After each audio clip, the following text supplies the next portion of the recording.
सो हाय बच्चों, कैसे हो आप सब। आज के इस वीडियो में हम लोग बात करने वाले हैं क्लास 10th हिंदी की। हिंदी का तुम लोग का एग्जाम होने वाला है 27 मार्च को। एंड हिंदी के पेपर में कौन कौन सी चीजें इस बार के लिए इंपॉर्टेंट हैं, किन लेसन्स को हम देख सकते हैं, किन लेसन को हम इग्नोर कर सकते हैं, और यहाँ पे किस तरह का हमें टाइम मैनेजमेंट रखना है पेपर में, पेपर का पैटर्न कैसा होने वाला है, इन सारी चीजों के बारे में हम बात करने वाले हैं इस एक वीडियो में। तो इस वीडियो को पूरा एंड तक आप जरूर देखना, बिकॉज ये एक वीडियो तुम्हारी हिंदी में बहुत ज्यादा हेल्प करने वाला है। चलो स्टार्ट करते हैं अभी।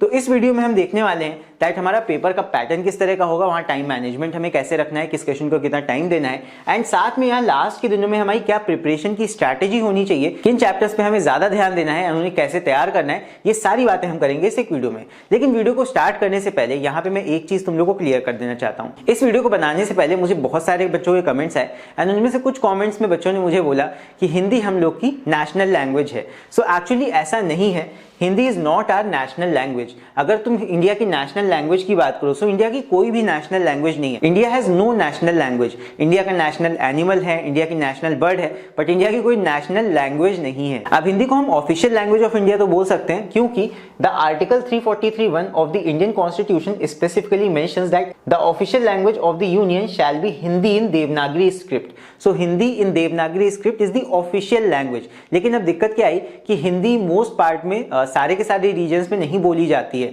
तो क्या हुआ, इसके लिए एक और यहाँ पे क्लॉज ऐड हुआ। Clause 3 of the official language act 1963 mentions the continuation of English language for the official purpose। तो ऑफिशियल पर्पस के लिए हम इंग्लिश का भी यूज कर सकते हैं, ठीक है। तो ऑफिशियल पर्पस के लिए इंग्लिश भी यूज होती है, हिंदी भी यूज होती है बाय द इंडियन गवर्नमेंट। तो यहाँ पे हम दोनों को ही ऑफिशियल लैंग्वेज बोल सकते हैं, Hindi as well as English. English कब बोली जाती थी, ब्रिटिशर्स के टाइम पे, तो वो आज भी आप कंटिन्यू कर रहे हो यूज करना। तो ये दोनों ही हमारी ऑफिशियल लैंग्वेजेस हैं जो कि सारे गवर्नमेंट के कामकाज में यूज होती हैं, राइट। सो यहाँ पे Hindi is not the national language. And यहाँ पे अगर तुम इंडिया का पूरा मैप देखो, सो हिंदी को हम इसलिए ज्यादा इंपॉर्टेंट मानते हैं because Hindi most part of India में बोली जाती है, सबसे ज्यादा रीजन्स में हिंदी बोली जाती है। बट इसका मतलब ये नहीं होता कि हिंदी के अलावा इंडिया में और कोई लैंग्वेज नहीं बोली जाती है। जैसे मान लो फॉर एग्जाम्पल कोई अगर महाराष्ट्र रीजन में पैदा हुआ है तो वो बचपन से मराठी बोलेगा, राइट, उसकी मातृभाषा मराठी है। एंड अगर कोई पैदा होता है मान लो साउथ इंडिया में, तो वो कन्नड़, तेलुगु, तमिल या फिर मलयालम में से कोई एक लोकल लैंग्वेज बोलेगा जिस जगह वो पैदा हुआ होगा। फिर अगर नॉर्थ ईस्ट की बात करें तो वहां पे असमीज बोली जाती है, खासी बोली जाती है, मणिपुरी, मिजो एंड निसी एंड आओ। सो यहाँ पे बहुत सारी लैंग्वेजेस है जो पूरे इंडिया में बोली जाती हैं। सिर्फ हिंदी एक लैंग्वेज नहीं है, पंजाबी है, लद्दाखी है, कश्मीरी है, नेपाली है, उड़िया है। So there are many languages, also Bengali, इसको मैंने मिस कर दिया। So there are many languages जो कि इंडिया में बोली जाती है। एंड एक्चुअली इंडिया में जब भी तुम 100 किलोमीटर दूर कहीं जाओगे तो वहां पे तुम्हारी जगह से अलग ही कुछ बोली बोली जा रही होगी। इंडिया की यही खूबसूरती है। इंडिया इन सारे कलर्स में ज्यादा अच्छा लगता है। अगर तुम पूरे इंडिया को एक ही कलर में देखोगे या एक ही कलर का करने की कोशिश करोगे तो ऑब्वियसली इंडिया की जो ये खूबसूरती है ना, ये चली जाएगी। सो इंडिया में बहुत सारी लैंग्वेजेस बोली जाती हैं, उनमें से एक है हिंदी, जिसको हम बहुत प्यार करते हैं, और ये हमारी ऑफिशियल लैंग्वेज है। बट सॉरी टू से ये हमारी नेशनल लैंग्वेज नहीं है, राइट। चलो अब यहाँ पे देख लो, यहाँ पे इतनी सारी लैंग्वेजेस हैं जो कि आईसीएसई क्लास 10th में सेकंड लैंग्वेजेस के तौर पे पढ़ाई जाती हैं। जैसे कि फॉर एग्जांपल आओ नागा, असमीज, बंगाली, जोंखा, गारो, गुजराती, हिंदी, उसके बाद कन्नड़, कश्मीरी, खासी, कोकबोरोक, लेप्चा, मलयालम, उसके बाद मणिपुरी, मराठी, मिजो, नेपाली, उड़िया, पंजाबी, संस्कृत, तमिल एंड तंखुल, तेलुगु, उर्दू और any other languages of Indian community approved by the council. So इतनी लैंग्वेज तो अभी तक काउंसिल तुम्हारा अप्रूव करता है एंड इतनी लैंग्वेज के ऊपर पेपर्स होते हैं, ठीक है। तो इसमें से एक लैंग्वेज तुम्हारी हिंदी है जिसका तुमने मुझे वीडियो बनाने के लिए बोला था। तो इसी हिंदी का हम यहाँ पे देखने वाले हैं कि हिंदी के पेपर का तुम्हारा क्या सिलेबस है, यहाँ पे कौन कौन सी चीजें पूछी जाने वाली हैं। तो यहाँ पे हिंदी के पेपर में तुम्हारे 2 सेक्शंस होते हैं एंड बेसिकली तुम्हारा लैंग्वेज और लिटरेचर का पेपर दोनों एक साथ आते हैं हिंदी में। तो ये दोनों मिला के देखो 40 मार्क्स का लैंग्वेज आता है एंड 40 मार्क्स का तुम्हारा लिटरेचर आता है। इंग्लिश में ऐसा नहीं होता, इंग्लिश, लिटरेचर एंड लैंग्वेज के दोनों अलग अलग पेपर होते हैं, बट हिंदी में तुम्हारा दोनों का कंबाइंड पेपर होता है एक। तो यहाँ पे टोटल तुम्हारा 80 मार्क्स का पेपर होता है। यहाँ ऊपर भी लिखा हुआ था, मैंने यहाँ भी लिख दिया है। तो 80 मार्क्स का यहाँ पे तुम्हारा पेपर है जो कि डिवाइड होता है 2 सेक्शंस में, सेक्शन ए और सेक्शन बी में। तो अभी हम यहाँ पे देख लेते हैं हमारा पेपर पैटर्न। तो सेक्शन ए जो होता है वो पूरा पूरा लैंग्वेज के ऊपर बेस्ड होता है। मैंने यहाँ भाषा लिखा है हिंदी में। So it is language. तो लैंग्वेज यानी कि इंग्लिश ग्रामर जैसे पढ़ते हो उसी तरह हिंदी में लैंग्वेज यानी कि भाषा होती है। सो हिंदी लैंग्वेज में तुम्हारे पास वही सेम तरह के क्वेश्चन होंगे जैसे इंग्लिश लैंग्वेज में होते हैं। एक एस्से आता है, एस्से यानी निबंध, फिर यहाँ पे लेटर राइटिंग होती है, लेटर तुम्हारा औपचारिक यानी कि फॉर्मल या फिर अनौपचारिक इनफॉर्मल हो सकता है। फिर यहाँ पे पैसेज, अनसीन पैसेज जैसे इंग्लिश में आता है उस तरह का एक क्वेश्चन होता है, पैसेज दिया होगा बहुत बड़ा सा, उसके ऊपर बेस्ड क्वेश्चंस होते हैं। ये बात अलग है, यहाँ पे ज्यादा क्वेश्चंस नहीं होंगे, 5 क्वेश्चंस होंगे जो कि उसी पैसेज पे आधारित होते हैं। इसके बाद यहाँ पे एमसीक्यूज होते हैं, एमसीक्यूज में ग्रामर बेस्ड क्वेश्चंस होते हैं, जैसे कि तुम्हारे विलोम शब्द, ऑपोजिट, पर्यायवाची यानी कि सिनोनिम्स, उसके बाद मुहावरे, शब्द प्रयोग एंड वाक्य बनाने वाले। बनाना नहीं होगा, एमसीक्यू होंगे इस बार सिर्फ टिक लगाना होगा। तो यहाँ पे ये सारे क्वेश्चंस हैं। यहाँ पे सबसे पहला क्वेश्चन जो तुम्हारा एस्से वाला आता है, इसमें तुम्हें 250 वर्ड्स का एस्से लिखना है, यानी कि कम से कम 2 से 3 पेज का तुम्हें एस्से लिखना है। 2 पेज से ज्यादा ही बड़ा लिखोगे तभी मार्क्स मिलेंगे, एंड बहुत ज्यादा बड़ा नहीं, बहुत ज्यादा तुम्हें इसमें टाइम नहीं कंज्यूम करना है, बिकॉज 3 घंटे में तुम्हें लिटरेचर एंड लैंग्वेज दोनों पार्ट्स कवर करने हैं। तो इसीलिए पेपर 2 सेक्शन में बटा हुआ है, तो टाइम को भी हम 2 हिस्सों में बांट लेंगे। 1.5 घंटा हम लैंग्वेज के लिए देंगे एंड 1.5 घंटा हम लिटरेचर के लिए देंगे, राइट। ये बात का ध्यान रखना एंड कोशिश करना 1.5 घंटे से कम में ही इसको करने की कोशिश करना। मैंने यहाँ पे देखो टाइम मैनेजमेंट दिया हुआ है, हम 30 मिनट तक एस्से को देंगे एंड यहाँ पे 30 मिनट का मतलब 2-3 मिनट आगे पीछे हो सकते हैं। सो आधे घंटे के अंदर कोशिश करी जाएगी कि यहाँ पे एस्से को हम कंप्लीट कर लें। अब एस्से में ध्यान किस बात का रखना है कि यहाँ पे तुम्हारे पास 5 टॉपिक्स दिए होंगे एस्से के, जैसे इंग्लिश लैंग्वेज में दिया होता था 5 अलग अलग तरह के एस्से होते थे। एक में तुम्हें आर्ग्यूमेंट करना होता है, एक में तुम्हारा पिक्चर कॉम्पोजिशन होता है, एक में तुम्हें स्टोरी बनानी होती है, एक में तुम्हें एक लाइन दे दी जाती है, उसके बेसिस पे तुम्हें एक ओरिजिनल स्टोरी लिखनी होती है। तो इस टाइप के 5 क्वेश्चंस यहाँ टोटल होंगे। जिस भी क्वेश्चन पे तुम ज्यादा से ज्यादा अच्छा कंटेंट लिख सको हिंदी में, वो वाला टॉपिक चूज करना एंड उसको यहाँ पे लिख देना इन 2 to 3 पेजेस। ये है तुम्हारा एस्से। इसको सही से लिख दोगे तो 15 में से एटलीस्ट 12-13 मार्क्स में मिल जाएंगे। पूरे मार्क्स तो नहीं मिलते हैं, बट 15 में कोशिश फिर भी रहेगी कि 10 के ऊपर 12-13 मार्क्स आ जाए। इसके बाद आते हैं लेटर पे। लेटर तुम्हारा 120 वर्ड्स का होता है, यानी कि मिनिमम 1 पेज का तो लिखेंगे, 1 से 1.5 पेज तक का हो सकता है, ये इसका लेंथ है। डू एनी वन, कोई एक करना होगा, या तो औपचारिक या अनौपचारिक। अब इन दोनों में से जिस भी तरह का लेटर लिखने में तुम परफेक्ट हो, वो वाला एक लेटर चूज करके इसको यहाँ पे लिख सकते हो। फिर इसके बाद पैसेज, एंड पैसेज के ऊपर मैं एक राय जरूर दूंगा दैट इसको जब तुम्हारा रीडिंग टाइम होगा तो इसको रीडिंग टाइम में ही हम रीड कर लेंगे एंड अपने एग्जाम टाइम का टाइम हम वेस्ट नहीं करेंगे। तो पैसेज को रीडिंग टाइम के समय यानी कि जो 15 मिनट मिलेंगे उसमें अच्छे से रीड कर लेना है एंड इसके ऊपर जितने भी क्वेश्चंस हैं उनके आंसर्स दिमाग में पहले से रख लेने हैं, ठीक है। तो इसको जब हम करने बैठेंगे इसमें हम ज्यादा टाइम नहीं लगाएंगे, इसमें 15 मिनट में हमें ये 5 पार्ट्स कवर करने हैं। यहाँ पे इस पैसेज के ऊपर बेस्ड 5 क्वेश्चंस होंगे 2-2 मार्क्स के, तो 2-2 मार्क्स के ज्यादा 3-4 लाइन के आंसर होंगे, यानी कि 15 मिनट में ये पैसेज के ऊपर अगर तुमने पहले से इसको रीडिंग टाइम में पढ़ के रखा हुआ है आराम से कर लोगे, कोई दिक्कत की चीज नहीं है। तो यहाँ पे देखो कितने मार्क्स हो गए, 15 मार्क्स का ऐसे हो चुका है, 7 मार्क्स का हमारा लेटर हो चुका है, 10 मार्क्स का हमारा अनसीन पैसेज हो गया है। फिर इसके बाद एमसीक्यूज तुम्हारे आते हैं 8 मार्क्स के। इस बार एमसीक्यू है, पहले ग्रामर के अलग अलग क्वेश्चन आते थे, तो यहाँ पे इस बार आसान है, 8 मार्क्स के एमसीक्यू हैं। एक बार पढ़ोगे तुम्हें आइडिया लग जाएगा कि तुम्हें आता है कि नहीं। अगर आता है तो टिक लगाएंगे, नहीं आता है तो उसको वहीं पे छोड़ के ऐसे ही तुक्का मार देंगे या बात के लिए उसको रखेंगे। तो यहाँ पे 5 मिनट के अंदर हमें ये कवर करना है। 5 मिनट के अंदर पूरी कोशिश रहेगी कि ये एमसीक्यूज में कुछ नहीं होता बेटा, अगर तुमने पढ़ लिया आता है तो कर लोगे, नहीं आता है तो छोड़ दोगे। तो यानी कि 5 मिनट मोर देन इनफ है इस चीज के लिए। तो यहाँ पे हमें फिनिश कर लेना है लैंग्वेज पार्ट को इन लेस देन 1.5 आवर। ये जो मैंने यहाँ पे एक्सपेक्टेड टाइम बताया है, मुझे पता है कि इससे ज्यादा ही टाइम लगेगा, 5-10 मिनट या हो सकता है 20 मिनट भी तुम ज्यादा लगा दो, लेकिन मैंने कम कम करके बताया है 1.5 घंटा तुम्हारा एक पीक है कि इससे ऊपर तुम्हें नहीं लगाना है in language portion. Language portion इससे कम में खत्म कर लेना है। सो ग्रामर के पोर्शन में हमें खास कुछ ऐसा याद करके नहीं जाना है। ऑब्वियसली यहाँ पे एट इंस्टेंट जब पेपर तुम्हारा मिलेगा वहीं पे जो तुम्हारा दिमाग काम करेगा उसी के बेसिस पे तुम इन सारे क्वेश्चंस का आंसर वहां पे करोगे। सो यहाँ पे भी इसके बाद देख लेते हैं कि यहाँ पे हमारे लेटर के फॉर्मेट्स क्या होंगे।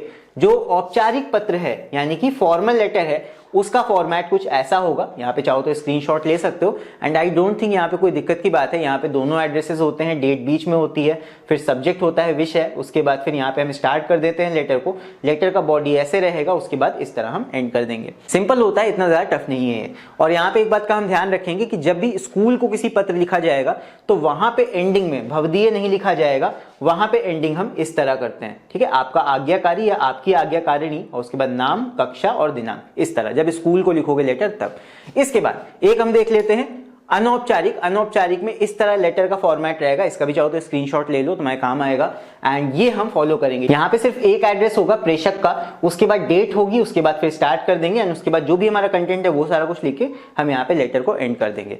तो इस तरह हम अनौपचारिक पत्र लिखते हैं। आई थिंक क्लियर होगा, स्क्रीनशॉट ले लो एंड मुझे नहीं लगता इसमें कोई ज्यादा टफ है। इसके बाद आते हैं हम नेक्स्ट पे। सो नेक्स्ट अभी हम बात कर लेते हैं लिटरेचर पोर्शन की। लिटरेचर पोर्शन तुम्हारा अगेन 40 मार्क्स का है, साहित्य मैंने यहाँ पे लिखा हुआ है। सो इस पर्टिकुलर पोर्शन में 40 मार्क्स के लिए हमें 4 क्वेश्चन अटेम्प्ट करने हैं। 4 क्वेश्चन है बट ऑब्वियस है हर एक क्वेश्चन 10-10 मार्क्स का होगा। तो यहाँ पे डिवीजन कैसे रहता है, यहाँ पे तुम्हारे पास देखो 4 किताबें हैं, 4 किताबें तुम्हारे पूरे लिटरेचर में चलती हैं इन हिंदी, एंड इसमें से कोई सी 2 ही तुम्हारे स्कूल में पढ़ाई जाती हैं। जैसे फॉर एग्जाम्पल बहुत से स्कूल्स में, यहाँ पे हम बहुत से स्कूल की मतलब जनरल बात कर रहा हूँ, दैट साहित्य सागर की शॉर्ट स्टोरीज एक ये चलती हैं और बहुत से स्कूलों में एकांकी संचय ये 2 चलती हैं। मैं एक जनरल बात बता रहा हूँ कि बस ये दोनों बुकें मोस्ट स्कूलों में चलती हैं, बट इसका मतलब ये नहीं कि सब में यही 2 चलती हैं।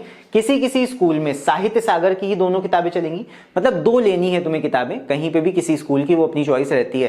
जैसे कहीं कहीं पे सिर्फ साहित्य सागर की ही दोनों ये चीजें चलती हैं, शॉर्ट स्टोरीज एंड पोएम्स, कहीं कहीं पे साहित्य सागर और एकांकी संचय ये चूंकि मोस्ट जगहों पे कॉम्बिनेशन रहता है। फिर कहीं कहीं पे नया रास्ता ये एक नॉवेल है, ये और एकांकी संचय चलती हैं। सो अलग अलग स्कूल्स में अलग अलग यहाँ पे चॉइसेस रहती हैं। तुम्हारे स्कूल में क्या चॉइस रहती है ये तो मुझे नीचे कमेंट्स में लिख के जरूर बताना, ताकि मुझे भी एक आइडिया हो जाए कितने स्कूल्स में कौन सा कॉम्बिनेशन चल रहा है। तो यहाँ पे ये 2 कॉम्बिनेशन मैं लेके चलूंगा जो कि मोस्ट स्कूल में फॉलो होता है, बाकी मैं सबके लिए बताऊंगा यहाँ पे कैसे पढ़ना है। देखो मान लेते हैं कि ये हमारे स्कूल में पढ़ाया जाता है, तो यहाँ पे हमारे लिए चॉइसेस क्या होंगी वो समझो। हमारे स्कूल में ये 2 किताबें पढ़ाई गई, यानी कि साहित्य सागर की शॉर्ट स्टोरीज और एकांकी संचय। तो यहाँ पे हमारे पास चॉइस क्या रहेंगी, हमारे पास चॉइसेस हैं सिर्फ इन क्वेश्चंस की और इन क्वेश्चंस की।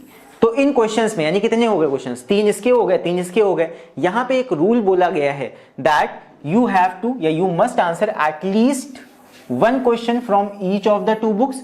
दोनों बुक्स में से एक क्वेश्चन तो करना ही करना है, यानी कि जैसे मान लो यहाँ पे इस बुक में से मैंने एक क्वेश्चन ये कर लिया, इस बुक में से मैंने एक क्वेश्चन ये कर लिया, मान लो ये क्वेश्चन मुझे आता था। इसके बाद now we have to answer any 2 other questions from any, यानी कि अब बचे 2 क्वेश्चन, देखो 4 टोटल तुमको करने थे, 2 कर चुके हो, अब बचे तुम चाहे तो दोनों इसी बुक से कर लो, एंड अगर दोनों इसके नहीं करने, एक इसका करना है एक इसका कर लो। तो 4 टोटल करने हैं, एक तो दोनों में से करना है मिनिमम एटलीस्ट, उसके अलावा तुम बाकी के 2 कहीं से भी कर सकते हो इन दोनों में से, लेकिन इसके अलावा तुम्हारे पास और कोई चॉइस नहीं है।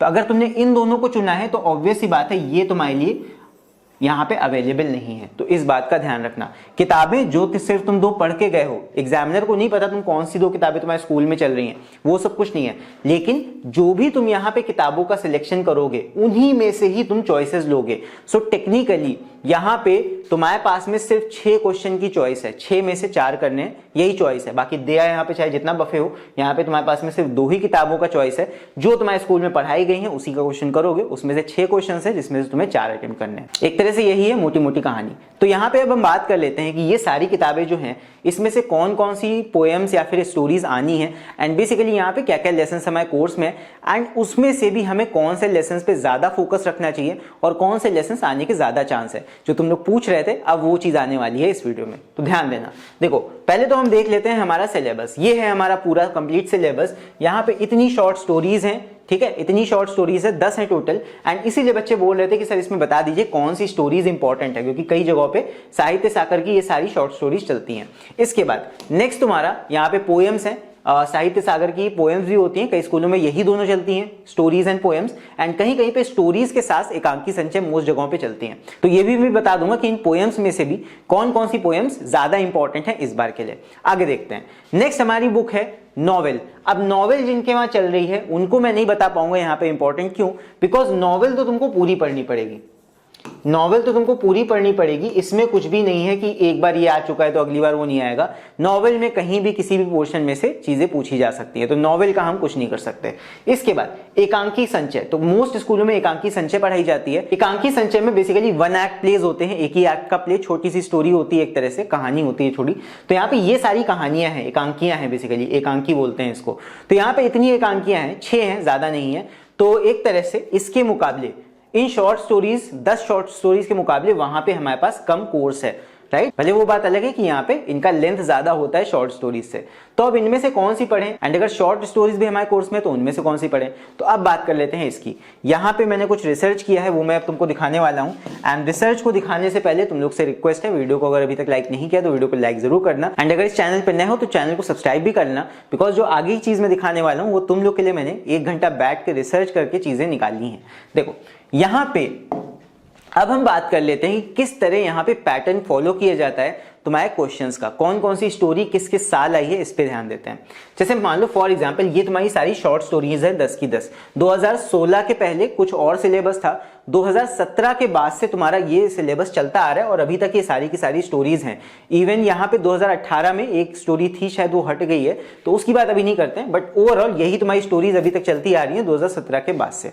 अब देखो यहाँ पे अगर हम बात करें बात अठन्नी की स्टोरी की, तो ये तुम्हारी 2020 में पूछी जा चुकी है एंड उसके पहले 2017 में आई थी। एंड यहाँ पे इसका पैटर्न देखो, ये जब 2020 में आई है तो ये ना तो 19 में पूछी गई, 19 का यहाँ पे है, 18 का यहाँ पे, 17 का यहाँ पे, तो ना तो ये 19 में पूछी गई ना तो ये 18 में पूछी गई। फिर काकी की बात करें तो काकी कहां पे आई है, देखो 2020 में नहीं आई है, 19 में आई है, 20 में स्किप हो गई, मतलब एक साल आई है तो अगले साल जस्ट नहीं आई।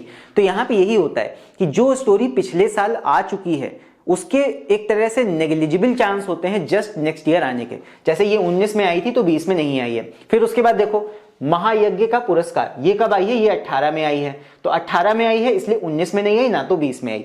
ठीक है, जो आ चुकी होती हैं वो नेक्स्ट ईयर नहीं आती हैं एंड जनरली उसके भी नेक्स्ट ईयर नहीं आती हैं। फिर आगे देखो यहाँ पे नेक्स्ट है नेताजी का चश्मा, ये कब आई थी 17 में, उसके बाद 18 में नहीं आई, 19 में नहीं आई, 20 में नहीं आई, तो ये इसके आने का चांस है। नेताजी का चश्मा क्योंकि 2017 में लास्ट आई थी, तो इसको मैं कहूंगा इसको अच्छे से पढ़ लेना, डबल टिक लगा लेना, बिकॉज ये आने के चांस बहुत ज्यादा हैं, बिकॉज ये बहुत पहले पूछी गई थी। इसके बाद नेक्स्ट हमारा है अपना अपना भाग्य। अपना अपना भाग्य कब आई है, 2019 में, तो एक साल नहीं आई है, चांसेस आ सकती है, बट इससे ज्यादा इंपॉर्टेंट और भी कोई हो सकती है, उनको देखते हैं। मैं यहाँ पे छोटा सा टिक लगाऊंगा, तो इसको देखना चाहो देख लेना, बिकॉज जस्ट लास्ट ईयर नहीं आई थी। अब लास्ट ईयर में क्यों बोल रहा हूं 2020 को, बिकॉज प्रॉपर एग्जाम जो तुम्हारा था, जो एकदम बोर्ड वाला बोर्ड लेवल का एग्जाम होता है, वो तुम्हारा 2020 में ही हुआ था। 22 में तो सिर्फ मजाक हुआ था, वो बात अलग है। तो यहाँ पे जो अपना अपना भाग्य वाली स्टोरी है वो 2019 में आई थी, 20 में नहीं आई थी, तो इसको टाइम हो गया है, ये हो सकता है आ जाए, थोड़ी इंपॉर्टेंट है ये। फिर इसके बाद बड़े घर की बेटी, ये कब आई है, ये 2018 में आई है, 19 में नहीं आई है, 20 में नहीं आई है, तो ये भी आ सकती है, इसको भी मैं टिक लगाऊंगा। फिर इसके बाद देखो यहाँ पे संदेश वाली जो स्टोरी है वो आई है 2020 में, तो इसका आने का चांस संदेश का बहुत कम हो जाता है, बिकॉज ये जस्ट पिछली बार पूछी जा चुकी है। इसके बाद नेक्स्ट हमारी है भीड़ में खोया आदमी, एंड इसको अगर देखोगे ना तो ये 2020 में आई है, ना तो 19 में आई है, 2018 ना 2017, तो इसको हम लेके चल सकते हैं that this story is the most important. इसको मैंने 3 टिक लगाए हैं क्योंकि ये एक भी बार अभी तक पूछी नहीं गई है, तो मोस्ट चांस है कि तुम अपने पेपर में ये वाली स्टोरी देखने को मिल जाएगी। तो इसको जरूर से पढ़ लेना, इसको कतई छोड़ के मत जाना, ये स्ट्रैटेजी मैं बता रहा हूं। अब यहाँ पे ये कोई पेपर लीक का वीडियो नहीं है, ये सिर्फ हमारी एक स्ट्रैटेजी है जो हम बना रहे हैं based on the previous year papers. यहाँ पे मैंने पेपर नहीं देखा है ना तुमने देखा है, मैं बस यहाँ पे सजेस्ट कर सकता हूँ। तो जितनी मैं राय दे रहा हूँ इसको राय की तरह ही लेना, यहाँ पे मैं कोई भविष्यवाणी नहीं कर रहा हूँ, मैं बस यहाँ पे एक गेस कर रहा हूँ on the basis of previous year patterns जो कि बोर्ड फॉलो कर रहा है। मैं बोर्ड का यहाँ पैटर्न पकड़ने की कोशिश कर रहा हूँ। इसके बाद नेक्स्ट है हमारा भेड़े और भेड़ियां, ये कब आई है, ये 2020 में आई है, तो इसको स्किप कर सकते हो, ये नहीं आएगी इस बार, बिकॉज ये जस्ट लास्ट ईयर आ चुकी है एंड बोर्ड के पास इसके अलावा और स्टोरीज देने के ऑप्शन है। देखो आने का मतलब ये नहीं होता कि वो आ ही नहीं सकती है, मैं 100% कुछ भी नहीं कह सकता, बट एक चांस होता है, बिकॉज जनरली बोर्ड ने यही पैटर्न फॉलो किया है कि जो स्टोरी पिछले साल आई है वो कभी जस्ट नेक्स्ट ईयर नहीं रिपीट होती है जल्दी। ठीक है, बाकी रेयरेस्ट ऑफ रेयर केस तो हो सकता है कभी भी, बट जनरली 90% 99% टाइम्स ऐसा कभी नहीं हुआ है कि पिछले साल स्टोरी आई हो अगले साल फिर से वही आ जाए, ऐसा कभी नहीं हुआ है। इसके बाद नेक्स्ट है हमारा दो कलाकार कब आई है, 19 में, तो इसका भी आने का चांस हो सकता है। जैसे इसका मैंने 19 के लिए टिक कर दिया था, इसको मैं यहां से हटा देता हूं, 19 में आई थी, तो पढ़ना चाहो देखो पढ़ लेना, लेकिन जो स्टोरी 20 में आ चुकी है उनको तुम यहां से हटा सकते हो। जैसे कि फॉर एग्जांपल बात अठन्नी की, इसको यहाँ पे क्रॉस लगा दो, ये नहीं पूछी जाएगी। यहाँ पे संदेश ये आ चुकी है तो ये वाली नहीं आएगी, और यहाँ पे भेड़े और भेड़ियां ये नहीं आएगी बिकॉज ये 2020 में आ चुकी है। इसके बाद सबसे ज्यादा प्रायोरिटी उनको दो जो कि कभी नहीं पूछी गई, ये मैंने 3 टिक लगाया है। फिर जो 2018 में या 17 में आई हैं उनके आने के चांसेस बढ़ जाते हैं। 17 में जैसे ये आई थी तो मैंने इसको डबल टिक लगा दिया है, और 17 में ये आई थी लेकिन ये 2020 में रिपीट हो गई इसलिए मैंने क्रॉस लगा दिया। फिर इसके बाद 18 वाली देख लो, 18 को मैंने यहाँ पे टिक लगाया, इस वाली को भी मैं टिक लगा देता हूँ। तो जितनी भी यहाँ पे मैंने टिक लगाई है, डबल टिक मतलब इंपॉर्टेंट है, ट्रिपल टिक बहुत ज्यादा इंपॉर्टेंट है, सिंगल टिक इंपॉर्टेंट है बस। ठीक है, तो यहाँ पे इस तरह तुम यहाँ पे प्रायोरिटी देके पढ़ सकते हो। और 2019 वालों को लास्ट प्रायोरिटी देना, इसको पढ़ लेना, इसको पढ़ लेना, इसको बस मैं डॉट लगा देता हूं। और जिनको क्रॉस लगा दिया है उनको पढ़ने की जरूरत ही नहीं है क्योंकि वो जस्ट लास्ट ईयर आई थी, पढ़ने की जरूरत मतलब इसलिए नहीं है बिकॉज यहाँ पे बहुत कम चांस है इनका आने का, तो इनको इग्नोर मार सकते हो। बाकी अगर तुम्हें यहाँ पे कोई रिस्क नहीं लेना है तो मैं तो यही बोलूंगा कि सारी की सारी स्टोरीज पढ़ के जाओ, बट फिर भी अगर तुम एक शॉर्टकट यहाँ देखना चाह रहे हो तो तुम ये वाला स्ट्रैटेजी फॉलो कर सकते हो। जो stories just last year I थी उनको इग्नोर मार के बाकी सारी जो इंपॉर्टेंट मैंने बताई है वो पढ़ के जा सकते हो, ठीक है। इसके बाद आते हैं चलो पोएम्स पे। पोएम्स में भी मैंने यही रूल लगाया है। अगर हम देखें पोएम्स का आने का यहाँ पे क्या तरीका रहा है, तो जो poems just last year I थी उनको मैं यहाँ पे क्रॉस मार दूंगा। पहली पोएम हटा दो सखी, उसके बाद कौन सी आई थी विनय के पद, तो इसको हटा देंगे। उसके बाद लास्ट हमारा मात्र मंदिर की ओर, इसको हटा दूंगा बिकॉज जस्ट ये 2020 में पूछी गई है। फिर इसके बाद देखो सबसे पहले कौन सी पोएम पूछी गई थी, बिकॉज आई यहाँ पे सारी है, कोई भी ऐसी पोएम नहीं है जो एक बार ना पूछी गई हो। सारी की सारी देखो एक ना एक बार पूछी जा चुकी है। तो यहाँ पे जो भी सबसे पहले पूछी गई थी एंड अभी तक नहीं पूछी गई है उसी पोएम के आने के सबसे ज्यादा चांस है। जैसे कि कौन सी वाली 2017 में देखो ये आई थी एंड अभी तक ये दोबारा नहीं आई है, मेघ है। तो इस बार इसके आने के चांस बहुत ज्यादा है, इसको मैं ट्रिपल टिक लगाऊंगा यहाँ पे। फिर इसके बाद और देखो 17 में ये वाली आई थी सखी, और कौन सी आई थी मात्र मंदिर की ओर, ये 2020 में आ चुकी है, तो इनके आने के चांस बहुत कम हो जाते हैं, नेग्लिजिबल हो जाते हैं। और देखो यहाँ पे 2018 में कौन सी आई थी गिरधर की कुंडलियां, तो यहाँ पे इसके आने के चांस हैं, इसको मैं दो टिक लगा दूंगा। फिर उसके बाद 2018 में ये आई थी बिच्छुक, तो यहाँ पे इसको मैं डबल टिक लगाऊंगा। और चलना हमारा काम है, इसको डबल टिक लगाऊंगा। तो डबल टिक वाली ज्यादा पढ़ना बिकॉज यहाँ पे इनके आने के चांस है, और सबसे ज्यादा किसको पढ़ना 3 टिक वाले को। फिर इसके बाद उससे कम चांस किसके आने का है, उससे कम चांस 2019 वालों का है, यानी कि स्वर्ग बना सकते हैं, इसका चांस है थोड़ा।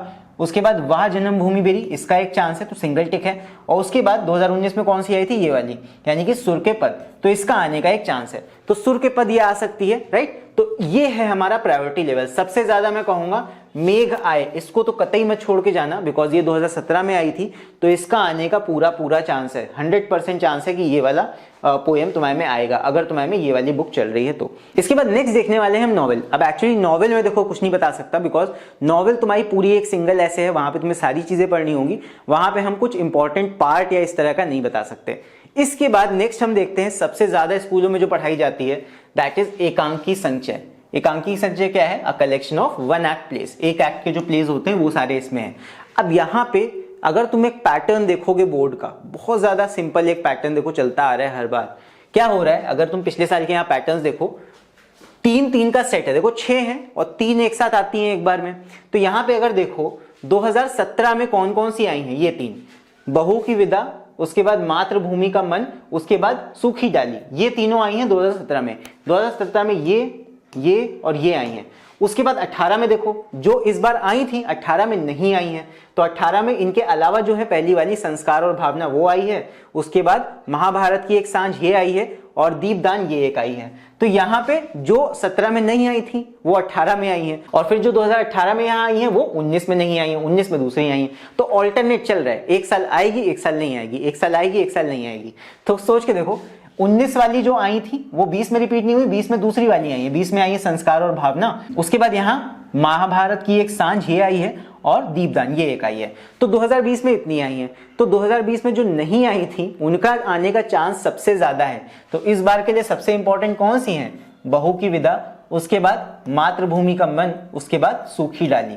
तो इन 3 एकांकियों को जरूर से पढ़ के जाना बिकॉज मोस्ट इंपॉर्टेंट हैं ये, और जस्ट जो 2020 में पूछी जा चुकी हैं इनके आने का चांस बहुत कम हो जाता है बिकॉज इतना जल्दी ये रिपीट नहीं होंगी। बट एक अगर चाहो तो बैकअप के लिए देख लेना, ठीक है, अगर पूछना है तो एटलीस्ट वो कर लेना। बट यहाँ मोस्ट चांस मैं कहूंगा, मोस्ट चांस आने का इन तीनों का है।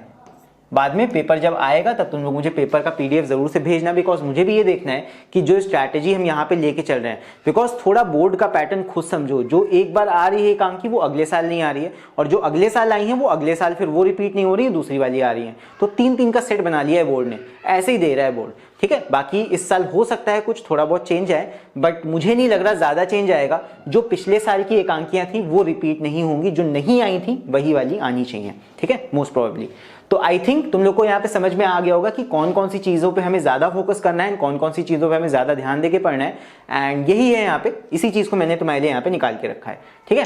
तो यहाँ पे लिटरेचर को हम कैसे पढ़ें, अब इसकी बात कर लेते हैं। लिटरेचर को पढ़ने का देखो बहुत आसान तरीका होता है। अब हिंदी अगर तुम पढ़ रहे हो तो ऑब्वियसली तुम बचपन से हिंदी कहीं ना कहीं बोलते आए होगे।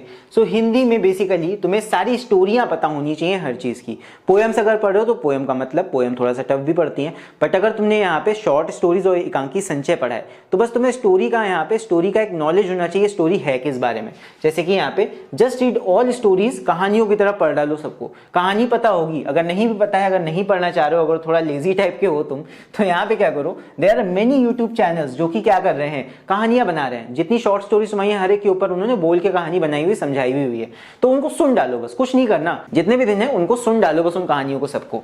तो यहाँ पे जब तुम्हें कहानियां पता होंगी तब तुम उनका आंसर हिंदी में तो लिख ही सकते हो, इतना तो है ही है। हिंदी इंग्लिश की जैसी तो होती नहीं कि बना के हमें लिखना होता है, हिंदी तो बस निकल आती है मुंह से, तो बस वही आंसर तुम्हें वहां लिख देने एंड उसके वहां पे तुम्हें मार्क्स मिल जाएंगे, राइट। इसके बाद अब यहाँ पे जितने भी क्वेश्चंस आने हैं वो ज्यादा से ज्यादा 2 या 3 मार्क्स के ही होने हैं लिटरेचर में। सो 2-3 मार्क्स में ज्यादा से ज्यादा तुम्हें 4 से 6 लाइन या ज्यादा से ज्यादा 7 लाइन, बहुत ज्यादा अगर लिख रहे हो तो इससे बड़े आंसर नहीं लिखने हैं। अब ऐसा नहीं करना है कि वहां एक पेज लंबे हम आंसर लिख रहे हैं, ज्यादा से ज्यादा 4-6 लाइन का ही आंसर लिखना है। बहुत बड़ा लिख रहे हो तो 8 लाइन का लिख दो ज्यादा से ज्यादा, लेकिन उससे बड़ा आंसर मत लिख के आना, कोई फायदा नहीं है उसका। सो ये कुछ टिप्स हैं यहाँ पे जो तुम लिटरेचर का पेपर तैयार करते समय ध्यान दे सकते हो, एंड इस तरह हम हिंदी के पूरे पेपर को तैयार करेंगे। So all the very best for your Hindi paper, and I hope यहाँ पे सभी बच्चों का पेपर बहुत अच्छा होगा हिंदी का। एंड अभी भी अगर हिंदी में कोई डाउट है तो तुम मुझे नीचे कमेंट्स में लिख के पूछ सकते हो। बाकी मुझे ये जरूर कमेंट में लिख के बताना कि तुम्हारे स्कूल में कौन सी बुक्स का कलेक्शन है, एंड बाकी अगर मन में कोई डाउट है तो वो भी मुझे नीचे कमेंट्स में लिख के पूछ सकते हो। एंड अगर कोई बड़ा डाउट है तो वो मुझे तुम मेरे इंस्टाग्राम पे भेज सकते हो, जिसका कि लिंक तुम्हें यहाँ नीचे दिख रहा होगा। सो आई होप ये वीडियो कहीं ना कहीं तुम्हारे लिए इन्फॉर्मेटिव रहा होगा। सो अगर वीडियो पसंद आया हो तो वीडियो को लाइक जरूर करना, बाकी अगर चैनल पे नए हो तो चैनल को सब्सक्राइब भी करना। सो अगर यहाँ पे तुम्हें हिंदी का स्पेसिमेन क्वेश्चन पेपर या फिर करंट सिलेबस डाउनलोड करना है, सो उसके लिए तुम नीचे डिस्क्रिप्शन में दिए गए लिंक्स का यूज कर सकते हो एंड वहां से उसको डाउनलोड भी कर सकते हो। तो इसी के साथ all the very best for Hindi paper, and हम लोग मिलेंगे अब नेक्स्ट वीडियो में, तब वहां कुछ नया देखेंगे, कुछ नया सीखेंगे। Till then take care, see you and bye bye.